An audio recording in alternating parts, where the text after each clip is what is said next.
ఈనాటి కథ శీర్షిక మంత్రి పదవి. అనగనగా ఒక దేశాన్ని ఒక పాదుషా పాలిస్తూ ఉండేవాడు. ఆయనకు ఒక తెలివైన మంత్రి కావాల్సి వచ్చింది. రాజ్యమంతటా చాటింపు వేయించగా ఎంతో మంది వచ్చారు.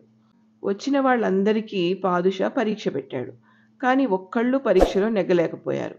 చివరకు ఒక ముల్లా, ఒక మార్వాడి మిగిలారు. సరే, మీ ఇద్దరును పరీక్షకు పెడతాము. ఎవరు నెగ్గితే వాళ్ళు మా రాజ్యంలో మంత్రి పదవి ఇస్తాము అని వారితో పాదుషా చెప్పాడు. మరునాడు పాదుషా 2 బుట్టలు తెప్పించి ఒక్కొక్క బుట్టలో 50 ఏసి చొప్పున చక్కిలాలు సర్దించి వాటిని పక్క ఊరిలో ఉన్న తన కూతుళ్ళకిచ్చి రమ్మని ముల్లాను మార్వాడిని పంపించాడు. పాదుషా ఆజ్ఞ ప్రకారం చక్కిలాల బుట్టలను పొరుగురిలో ఇచ్చేసి సాయంత్రానికి ఇద్దరూ తిరిగొచ్చారు. ముల్లా తీసుకువచ్చిన రసీదులో 45 చక్కిలాలు మాత్రమే చేరినట్లు రాయబడి ఉన్నది.